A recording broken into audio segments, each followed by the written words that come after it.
all of you today to this Women Owning Their Wealth Collaborative webinar, our Women's Roundtable on Family and Finances. My name is Carolyn Wetzel. I'm Vice President and Private Wealth Advisor with Procyon Partners, a fiduciary financial planning and advisory firm that works with families and organizations all around the country so that they can make thoughtful decisions when it comes to their finances. And I'm thrilled to also introduce myself as the co-founder of the Women Owning Their Wealth Collaborative. We are a virtual community of dynamic women who share a passion for understanding our financial choices today so that we can make thoughtful decisions and own our futures tomorrow. And before going into any more detail about WOW or today's program, I'm going to try to pause for a moment. And those of you who know me well know that's tricky for me to do, and invite the other dynamic women who are part of today's webinar to introduce themselves as well. May I come your way first, Amber? Of course. Thank you, Carolyn. And thank you everyone for joining us here today. My name is Amber Kendrick, Vice President, Retirement Plan Consultant at Procyon and co-founder of the WOW Collaborative. I specialize in working with America's workforce to ultimately allow for them to retire with dignity. So really excited to be here and have joined with Jean and Carolyn for today's discussion. Jean, do you want to introduce yourself, please? Yeah, thanks, Amber. Happy to be with you and Carolyn today. My name is Jean Dunn. I am a client insights leader at T. Rowe Price. I really focus on doing research about the changing face of wealth in America, and obviously women are becoming an ever-growing important part of the face of wealth in America. So I'm really excited to be with you both today and have this conversation. Thank you, Jean. Thank you both. And I love how, Jean, you use the word conversation, because that's truly the spirit of what we're striving to cultivate with all of you today. Women Owning Their Wealth Collaborative as a community is designed to bring people together to inform and inspire. And we all appreciate that the past 14 months have been draining for all of us in different ways. So by design, Women Owning Their Wealth Collaborative intentionally is offering a series of financial wellness webinars throughout this year, each of them designed to hit on different dimensions of how we can be as healthy as possible financially. And in the spirit, as Jean hit on around conversation, when we were envisioning the thought of what could we uniquely offer during this time, strategically after Mother's Day, preceding Father's Day, that helps promote financial health in our families, came the idea of a conversation and a roundtable discussion around families and finances. Maybe, Amber, you can help us understand a bit more around the vision and our plan for today. Sure, I'd be happy to. We acknowledge our financial success is not just about our own decisions, but our families as well. So before I turn it over to Jean, we've got all kinds of fun questions for you. We're so excited to pick your brain here today. I wanted to kick off today's webinar with a polling question. We've got two for you here today. The first one, let's see, we're always learning technology here at the WOW Collaborative, so bear with me here. Okay, can we see this okay? All right, great. So Yes. The first question is, what % of parents are reluctant to discuss financial matters with their kids? All right, so I'll give you a couple seconds there.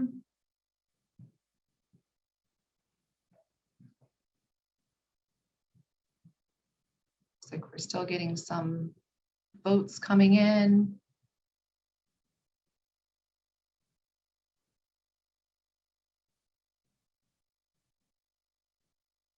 All right, so can we see this okay?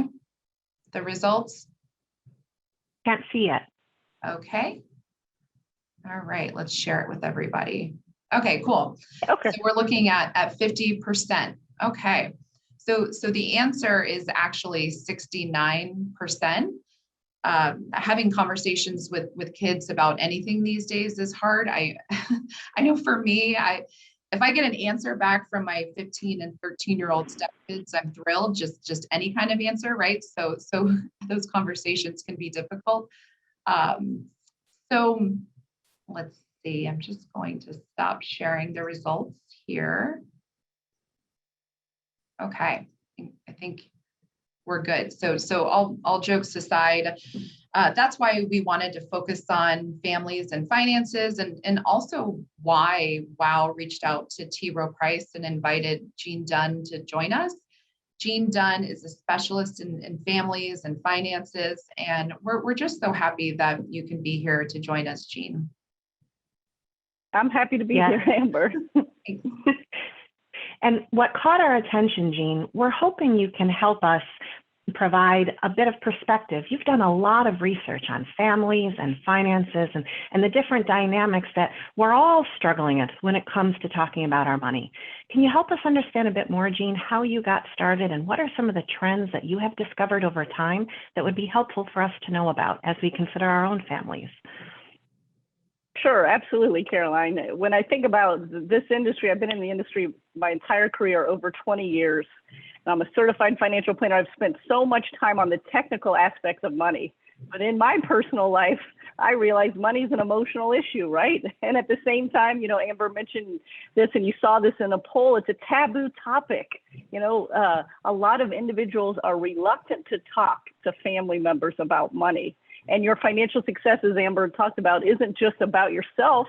It's about your family members, your parents, your siblings, your children, and your grandchildren. And so we decided to do some proprietary research at T. Rowe Price. And we've actually done a couple different rounds, in-depth interviews with family members, all around how they talked and maybe didn't talk about money, and around how their family dynamics impacted their ability to communicate. You know, if you think about it, all of us, you know, have our own attitudes and beliefs about money, and oftentimes they're based on early childhood experiences. But what we don't realize is that our brother, our parent, our sibling, or even our partner have different points of view than we do. And so that's really one of the reasons I wanted to focus on it, is oftentimes we're not necessarily aware of our beliefs about money because we don't talk about it, right? And so we created a framework to help people better understand what their attitudes are, to help them better be more intentional about their choices, but also communicate better with other family members. Awesome. Thank you for that. You had mentioned, Jean, gender differences. So if we could here transition a bit to talk a little bit more about gender differences. But before doing so, I wanted to tee up the next polling question, if we could. All right. See, I'm a pro now. Let's see. Yeah. Okay. I we can all see this? All right, awesome. So what percent of women in the US identify themselves as the primary decision maker for household assets?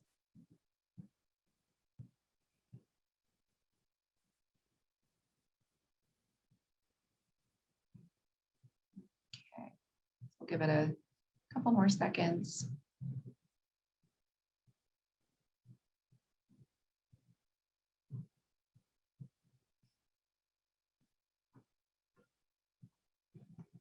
Okay, I'm going to end the poll, share the results. All right, so it looks like 34%. Okay, so I'm going to stop. Okay, so we've stopped sharing, right? Yeah. Okay, thank you. So the answer is actually 66%. So Jean, you've done research on savings rates and balances of women versus their male counterparts. I personally have done that too as a retirement plan consultant. I'd be curious to learn a little bit about what you have found, and do women think differently about money than men? I will say in our household, we certainly do. So curious to get your thoughts there. Yeah, a couple different things to think about. When you think about the financial services industry, it was an industry created by men for men, right? And Right. many women feel alienated by the financial services industry. I love that the three of us are on this call talking about it today. Obviously, we have adapted to it, but one of my personal passions is to help those women. Like, there's 2/3 of women who oftentimes who don't identify as the household CFO, haven't been involved in their finances. And a lot of this is gender norms, especially when with regards to women. A lot of women say, you know, it's impolite to talk about money. And every generalization has an exception, right? It's not impolite for us to talk right now. But one of the things that we see is women less involved in finances. And you're asking about savings rates. When you look at baby boomer women versus baby boomer men, you see baby boomer women have saved less than baby boomer men, and as a result have lower account balances. And we all know that all women earn less than men, right? We have separations in our career because we're caring for other people. And one of the things I was hopeful was that we would start to see a difference, right, in those younger generations as we see more and more women, you know, being in the workforce and actually being the primary breadwinner. You know, 40% of American households, a woman is the primary breadwinner of that household. But unfortunately, we looked at this data and we are seeing millennial women are continuing to earn less than millennial men, and they're saving at a lower rate. So millennial men are saving in their 401ks about 8%, and we're seeing millennial men are saving at 8%, millennial men are at 8%, sorry, and millennial women are about 5%. You're thrown off by the millennials that are on the picture here. I know, that's it. I know. I was like, oh, no, it's great. But then as a result, obviously they have significantly less balances. And so that's one thing I think we really have to work on to change is we all know oftentimes we model behaviors of our, our parents, our grandparents. And so millennial women oftentimes saw their parents or grandparents, their mom, their grandma less involved. And so we're continuing to see that. I think we can change it, but I definitely think it's a challenge, right? And it's something that we're going to have to continue to work on. One last thing I just want to talk about is men and women think about money differently, right? And I'll give you one specific example. So when we think about the word risk, and this is, to me, a really interesting thing. All of us that work in the financial industry, so, Amber and Carol and I think about the word risk as a technical term, right? And many of you in the audience do as well.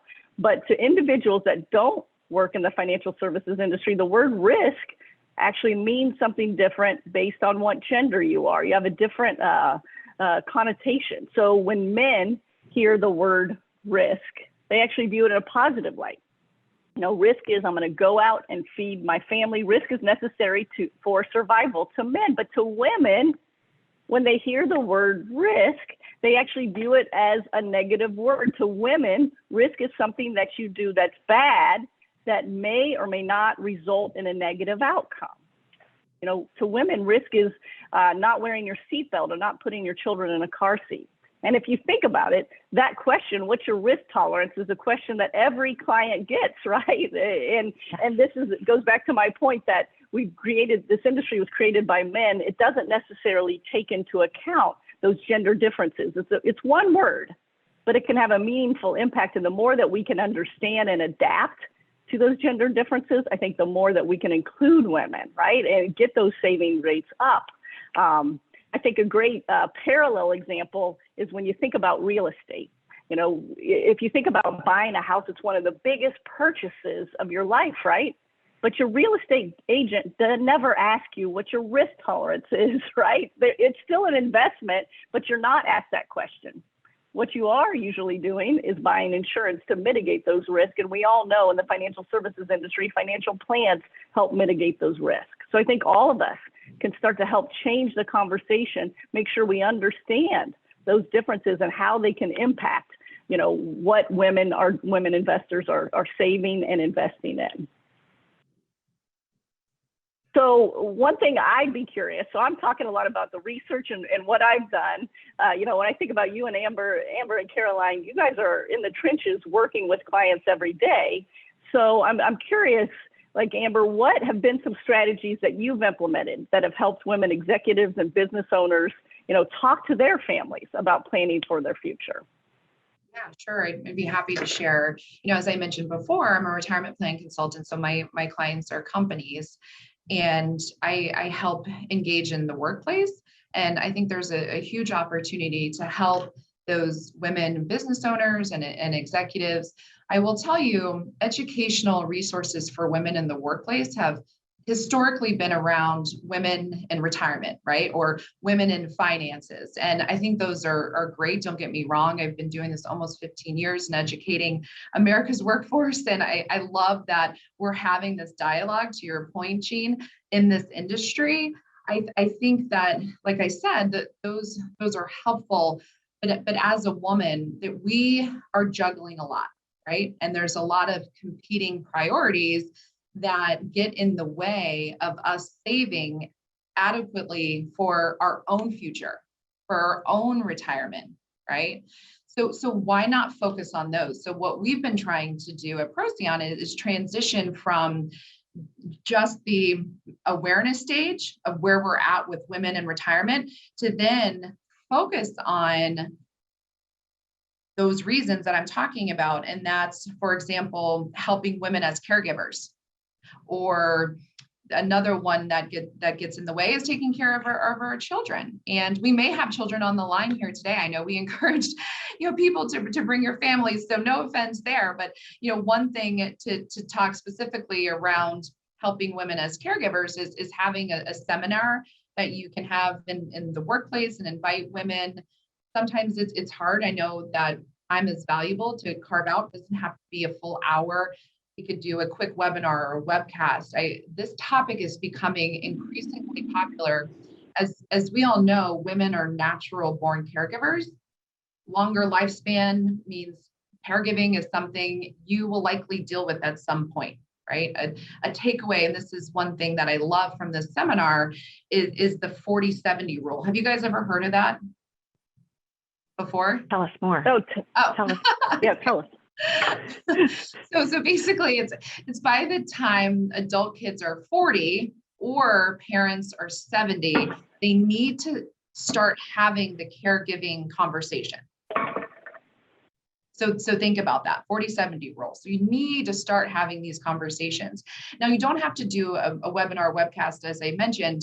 You could, as an employer, you could share a checklist, and this could be for women or men. And ultimately, that helps and especially women in this place, the sandwich generation that is, getting pressed by their kids and their parents. But really, this checklist helps them get a complete picture, if you will, of what may be coming your way as your parents' needs and concerns are going to continue to grow. So it helps you ask questions around their physical environment, financial, medical needs. So anyway, it just helps you take inventory. So that's one way you can help engage. And then ultimately, both this and the one for children can be designed to get you to a place where you can start taking care of yourself. Now, the second one is around raising children that launch.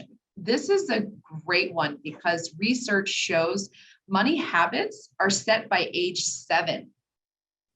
So if you can, it's crazy, Wow. right? Yeah. So if you can start having some of these conversations early, the earlier the better, I always say, right? So my poor stepkids, as I talked about before, 15, 13, I talk about it all the time. And, I saw my stepdaughter emptying out her purse, and she said, well, what am I going to do with this change? It's like, oh gosh, it's still money, So anyway, some of the takeaways from that seminar is to teach children the difference between wants and needs. Also, as children age, be clear about what your intentions are in terms of what you're willing to pay for and not pay for. Help them build a budget. Carolyn and I help women all the time build budgets, but really what we're looking to do here is to educate women to then in turn educate and empower them to empower their children, their spouses, their families. So really that's the goal there. And if we can do that in a way here at Procyon, with myself focusing on employers and strategies there, and then Carolyn too, working with individuals, the better.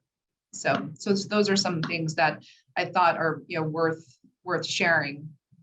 If you're a business owner here tuned in, or even just an executive, go to HR, ask for some of these resources that that are out there. They definitely are, or we're happy to share after today's webinar. And Amber, if you don't, oh, go ahead. Please, Jean. No, it shows that we're both excited. You go ahead. I'll follow your lead. Yeah, I love the 40-70 rule because that's one of the biggest things that we see in our research is there is a segment of the population that values privacy. They're in some way reluctant to talk to family members about money, and this can include partners, right? There's Sure. Another group that's really open to talk to family members about money. And oftentimes I hear from individuals, so often in women, it's like, oh my gosh, my parents are getting older. I want to talk to them, but they value privacy, right? And that's a very legitimate thing. It's not a right or wrong attitude, but they're reluctant to talk to their adult children about money. And I think your checklist is a great idea. Another tip I would give is model the behavior that you're looking for in your adult parents if you're struggling to have those conversations. So maybe you show them your healthcare directive and say, and I think the events of the last 12 months have made all of us realize how important that is. So share it with them. And sometimes that can broach that conversation and give you that ability to start talking to them more. Because especially with individuals that value privacy, it could be really difficult to initiate those conversations. I love that. Great idea. And I love how both of you are picking up two things that also resonate for me as well that I'd love to pick apart further. Jean, you were talking more about a framework for communications and being sensitive to where different family members are in their own life experience, their own money story, and their sensitivity to privacy. And I loved, Amber, how you described the needs and wants. And I'd happily volunteer to both of you something from my own personal family experience that I often like to share with clients when we talk about trying to reintroduce money in a neutral way. And the way I love to frame it is using those needs, wants, and wishes. So for a bit of background, my mom and dad are both retired teachers. My dad is a retired community college professor. My mom is a retired high school teacher. And our house was full of love growing up, and admittedly, not a lot of extra cash. So the only time we went out to dinner was if I got straight A's on my report card, and if I could articulate for my father, who was an English professor, 3 good reasons with an opening sentence and a closing sentence, I'll write a paragraph for why there would be a case for going out to dinner. So with that context and a bit of background, the story goes, I remember vividly when I was about 6 years old, getting all A's on the report card and running home, getting into the kitchen and seeing my dad there and saying, Daddy, Daddy, Daddy, I got all A's on my report card, so we need to go to Pizza Hut tonight. And my loving father sits back in the kitchen chair and folds his arms and says, Carolyn, you need to eat dinner tonight. You want it to be pizza, and you wish it were Pizza Hut. And so I just offer this to you because, as both of you are saying, there are ways to be thoughtful and creative in talking about money that are age appropriate to where we are, and using terminology like you're saying, Amber, needs, wants, and wishes, to make these conversations very real and not scary, but very kind of casual. In the same way we talk about grocery shopping or gardening or vacation planning, money and expenses and prioritization can be that casual too. And I think that's one thing, Jean, may I come back to you to elaborate further? I loved in the beginning when you talked about a framework for conversation and how you are watching from your research over time that conversation styles are changing. I'm wondering 2 components. Can you help us understand more what that framework looks like that you have developed and have been researching? And in particular, when it comes across generations, are there strategies that from your research you have found helpful? And I understand you've also researched between, for instance, mothers and children too, and can you help us, just mothers and daughters, can you help us understand that a little bit more too? Yeah, absolutely, Caroline. And let me start with mothers and daughters, and then I'll get into the framework because I think it builds on each other. And I want to do a story that I think is kind of dramatic, but I think it's really interesting. There's a famous author, and she was talking about how her family never talked about money when she was growing up. And she said, you know, she was at a friend's house, and her friend's dad came over and said, "Oh my gosh, I got a raise." And he said, "It's $200 more a week." So this is a long time ago, many decades ago, right? And this author didn't even know what a raise was. So it was really interesting that, you know, her friend's family talked about it. They were exciting. She went home. She talked to her mom, and she asked her mom, she said, "Hey, Mom, what's a raise?" Because again, they never talked about money. Her mom explained it. And she said, "Well, why did you want to know what a raise was?" And she said, "Well, you know, so-and-so's dad got a $200 raise." She said, "My mom slapped me across the cheek." Wow, that's an extreme, crazy story, right? But I don't think that happens in every situation. But I think it's important to recognize the fact that oftentimes mothers and daughters don't talk about money because, again, I go back to that gender norm of money's an impolite subject. But there's so many ways that you can start to have conversations. And Carolyn, I love the needs and wants and wishes. That's a great framework. Another idea, or that's a great idea. Another idea that we always share is when you're making a large purchase, talk about the why that goes in behind the large purchase. And I'll just give you a quick example, if you'll allow me. A few years ago, I bought a new car. It was bright blue. And my nephew, I don't have kids, but I have lots of nieces and nephews. My nephew was making fun of me. He's like, "Hey, Aunt Jean, nice bright blue car." And I said, "Carson, you want to know why I bought this bright blue car?" And I'm a little bit crazy, right? So he looks at me warily and he's like, "Well, why?" And I said, "Well, because I wanted to go to Belize." Maybe that was a wish, I don't know, but I wanted to go to Belize. And he said, "What do you mean by that?" And I said, "Well, I knew I needed a new car. And so I decided to figure out how much I wanted to spend. I created a budget. It was important for me not to go into debt. I decided the things that were important to me, the needs for me, safety and security, critically important to me. I needed, space for my dogs, but I don't care about performance. I'm not a big car person, and I didn't really care what the car looked like. So I narrowed it down to a model. I get onto the lot. I'm talking to the salesperson. I noticed there's a lot of bright blue in my the model that I looked for. And eventually he asked me what color I wanted. And I said, "Does it make a difference in price?" He said, "Well, actually, if you give me that bright blue model, I can give you a savings, a cut, a deal." And that savings equaled the price of a plane ticket to Belize. Because I'd also told myself at the beginning of this process, if I can buy under my budget, that's my fun money, right? Or that's my wish money. And I can take that. Now, think about what I just talked to with Carson. That wasn't a big lesson about stocks and bonds and asset allocation. But what it did tell him is what was important to me, that not going into debt, to prioritize what were important things to me, what weren't important things to me. That negotiation can be as simple as asking someone, "Does it make a difference in price?" And then finally, you got to have a little bit of fun in it. So I think that's one easy way for any individual to talk to a young person about their values, because we all have values. Carolyn, I love what you talked about with your dad and his values, right? He wanted you to clearly communicate. We all have values about money, but oftentimes parents don't clearly communicate those values or their vision to their children. And guess what? Your children can't read your mind. They don't necessarily understand why you're going to Pizza Hut or maybe why you're not going to Pizza Hut. So making sure you're sharing your thought process can help. So that's one thing with mothers and daughters. I would encourage all those mothers, next time you make a purchase, talk through your thought process with your daughter or your son. And that's going to help them understand your values so that they can better understand and maybe emulate those values. In terms of the framework. Sorry, before you talk about the framework, sorry to interrupt there. Please. We did have a question as we were okay. talking about, the pizza. There was a question that I feel like we've got to pause here and answer. So from the audience, someone had asked Carolyn if you got the pizza. Love it. Yes, I did. I did. Thank you for asking. All is good with the world. Yes. Thank you for the question.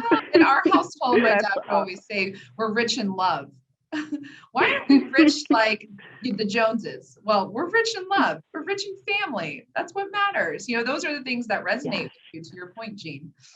Sorry. Yes. Yeah. I don't mean to interrupt, but I felt like compelled to ask that question in the moment. Yeah. You're not interrupting. Go ahead.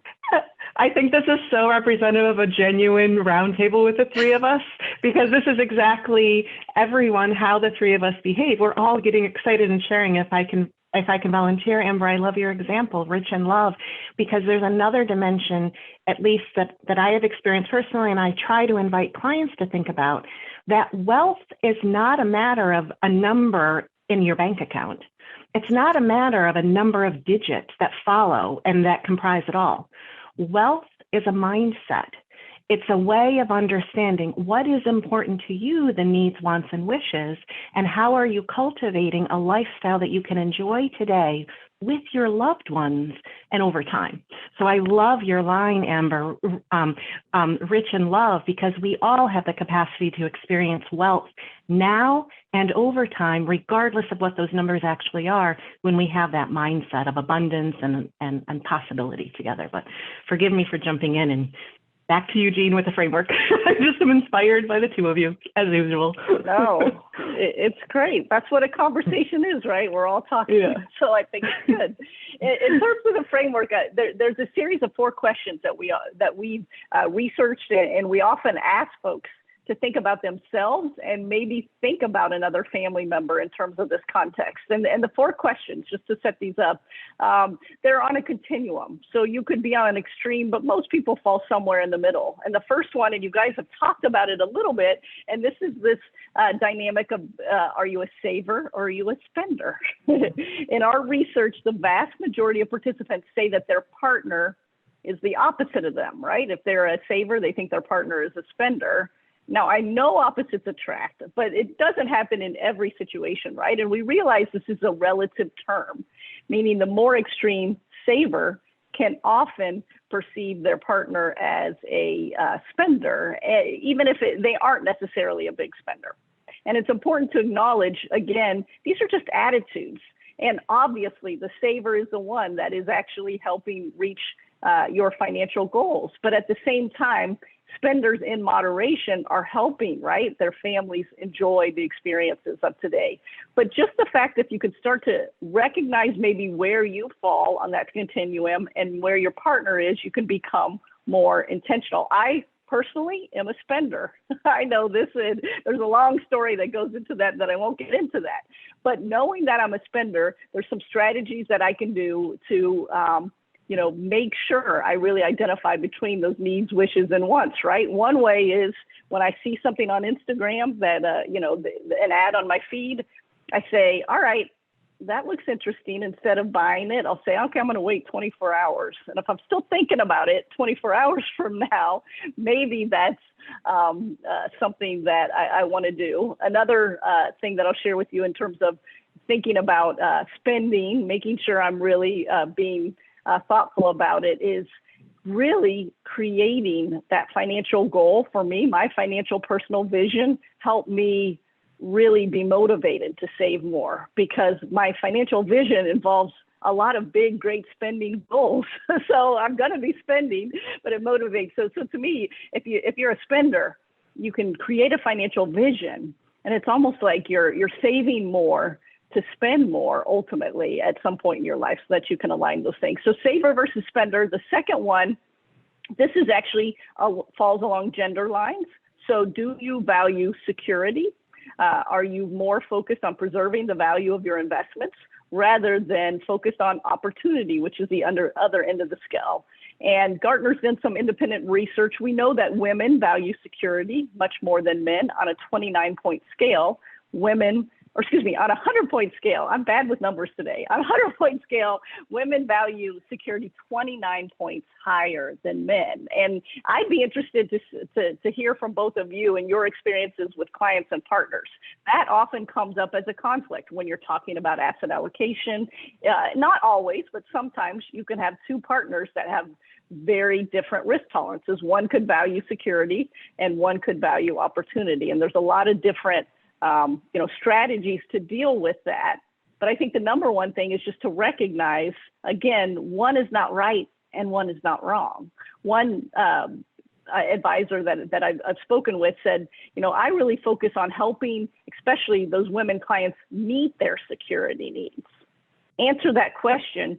What does it take for you to feel safe and secure financially? Once they can meet those security needs, then they feel more comfortable investing. I don't know if you guys have, I'm just throwing this out there at you, if you have any thoughts on when you have individuals that are on the different ends of that dynamic, what are some best practices you can do? You want to go, Carolyn? Would you like to go? Oh, sure. Sure. Thank you. I love to acknowledge first and foremost that each of us has a different approach. I think it's important to validate and respect the difference. And then secondarily, what I love to do is focus on what are the fundamentals that will provide each of us universally some aspects of security. And I highlight things like ensuring you have emergency savings, 3 to 6 months of that in cash or cash-like equivalents, ensuring that you are doing some kind of regular savings to a retirement plan. And I'll defer to Amber to elaborate more on that so that you can do some tax-efficient saving for your future. And then I often then go into understanding better those needs, wants, and wishes, and being very strategic with the clients around, in light of, and I loved how you used that word, Jean, with regard to the vision for the future. I love to invite clients to think of their financial puzzle for the future. In the same way, when you assemble a jigsaw puzzle, you have different pieces that together collectively make that image on the front of the cardboard box real. I love to invite clients to think of their financial choices and the tools available to them as a metaphor like that. They have their income, their expenses, they have insurance, their debt, their financial obligations, others, et cetera. And how can we assemble them once those essential security priorities are met, and then creatively allocating and investing their assets and managing all those different pieces of the picture. That's how, from a private client perspective, looking at the whole financial picture, I love to guide clients through that very real decision process. And with a caveat that what makes sense in assembling that picture today, wherever those clients are in their lifestyle, may necessarily need to change in 10 years when the kids become more independent. In 20 years when clients are looking at each other and saying, we have another 40 years to live together, maybe we want to do it a little differently. That financial picture is continuously assembling, disassembling, reassembling, and reworking itself out. But Amber, I'm sure you have additional perspectives from your area as well, from the retirement planning specifically side. Yeah, I think everything you said, it sounds great. And the only thing I would add there, in talking with retirement plan participants, oftentimes I'll sit down and they'll it takes time for them to feel comfortable, right, and confide in me, and oftentimes they'll say, well, this is what my spouse thinks I should do, but what do you think, right? So I get that question a lot, and I ask, and then I pose a question, well, what do you feel comfortable with, right? So this is, at the end of the day, this is your retirement, and we want to empower you and to help educate you. I like to understand how their spouse or partners in the household, right, when you're looking at the household income, how their company's retirement plan is structured. And why I ask that a lot of times has to do from a tax perspective, and that not all companies, for example, offer the Roth provision. So I will ask, okay, well, if that company doesn't have a Roth provision available, let's learn a little bit more about your partner or your spouse's retirement program, and maybe there's an opportunity. So always thinking about it from the opportunity lens, right? And to understand how that plan is structured, because there may be an opportunity for them to be saving with after-tax dollars within their partner's retirement accounts. So it's something else to think about.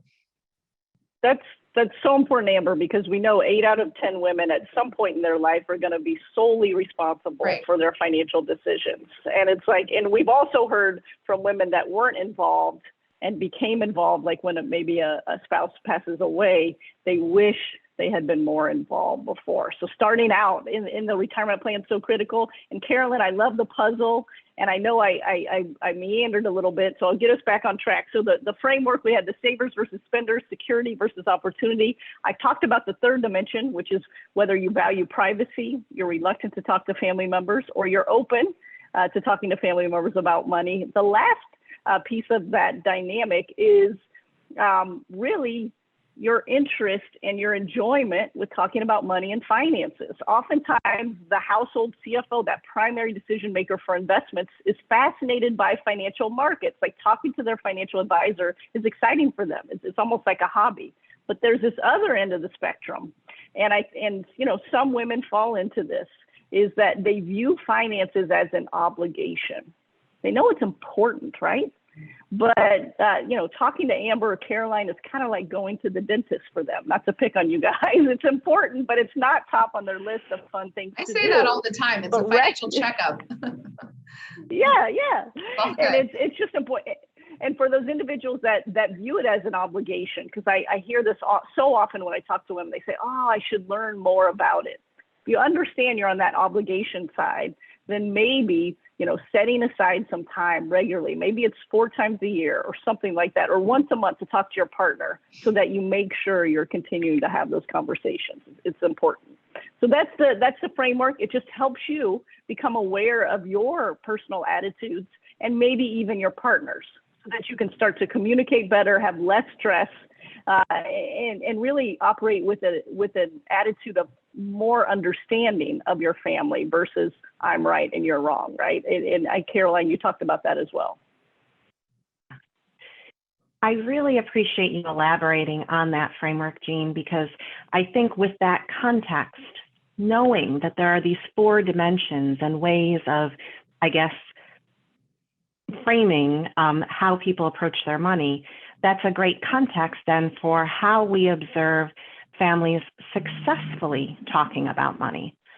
When we have that awareness that A, we each have our money stories, B, that there are these various components that contribute to our daily behaviors, saving, spending, the sensitivity to security, et cetera, then we are better positioned to then start the conversation.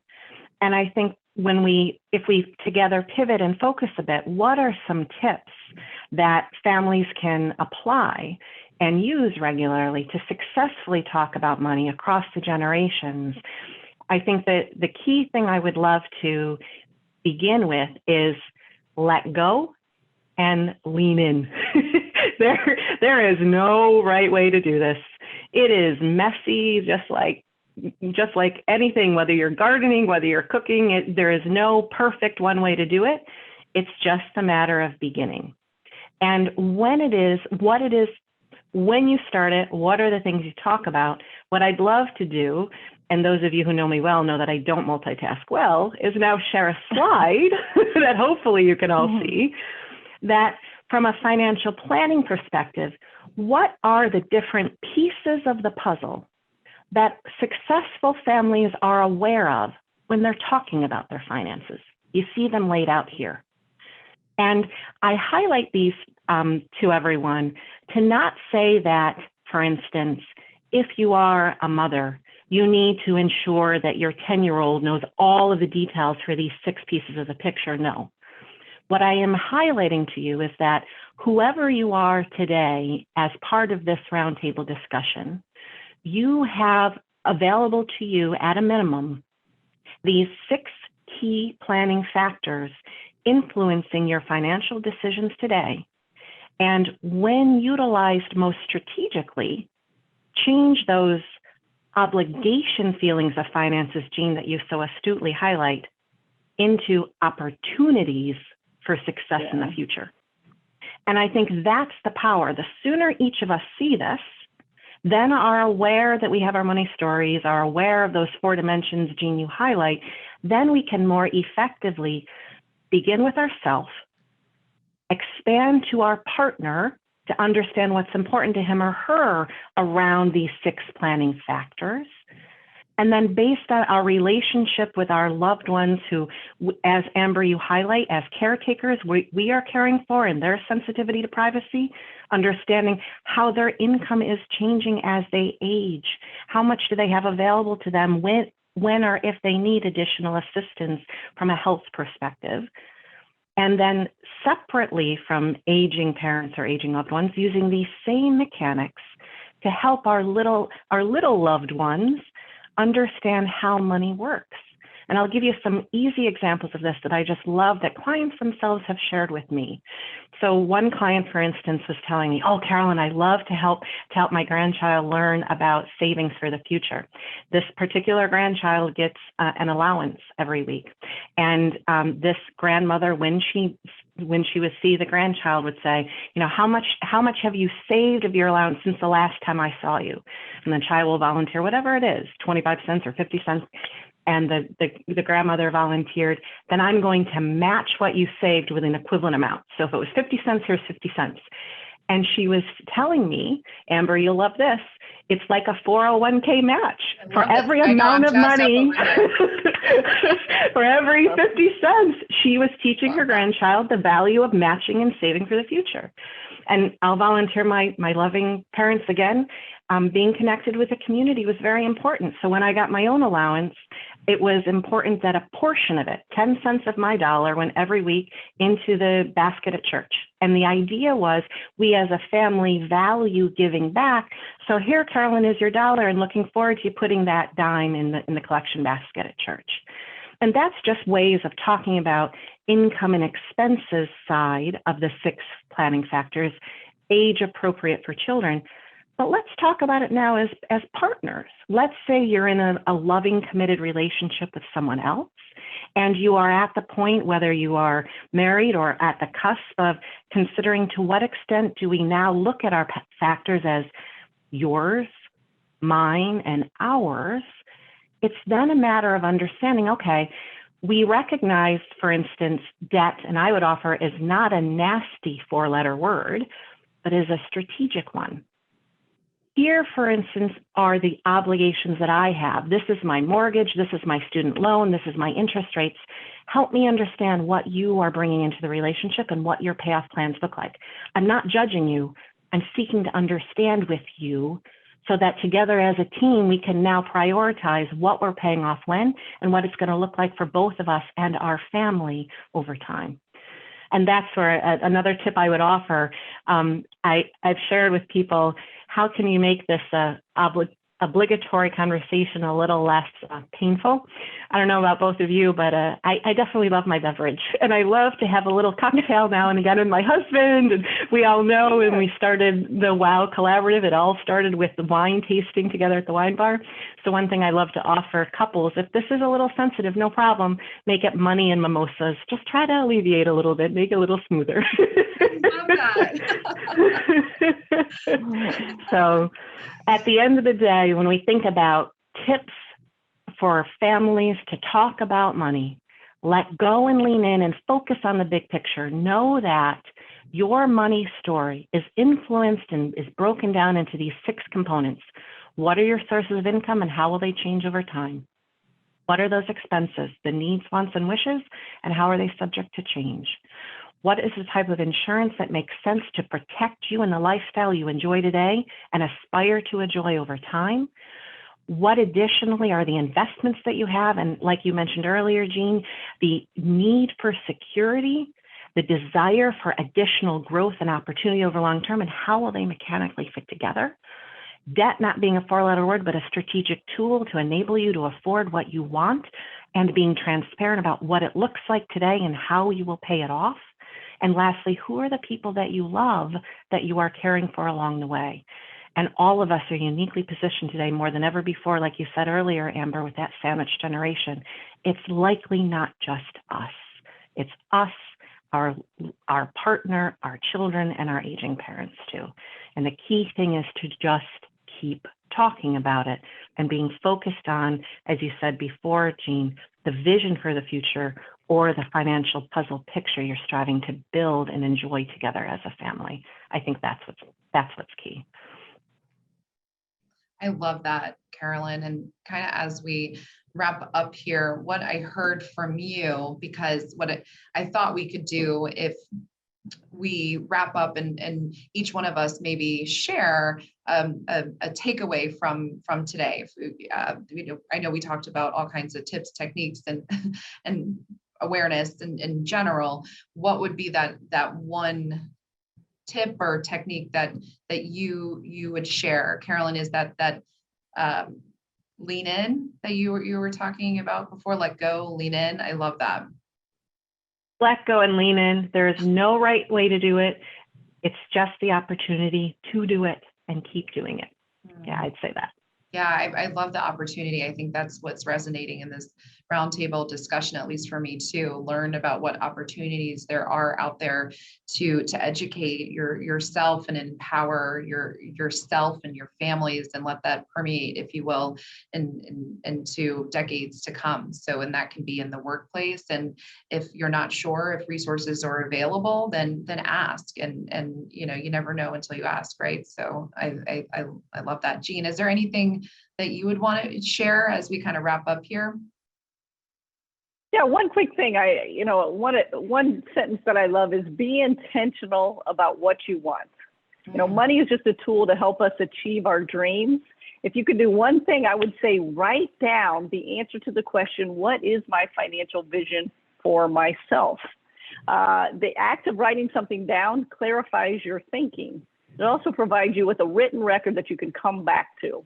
And it doesn't mean that it's set in stone. Like Caroline talked about the puzzle changes, right? So your vision can change, but just starting to become more intentional about clarifying what you want financially, I think could be a great thing. So that would be my one suggestion.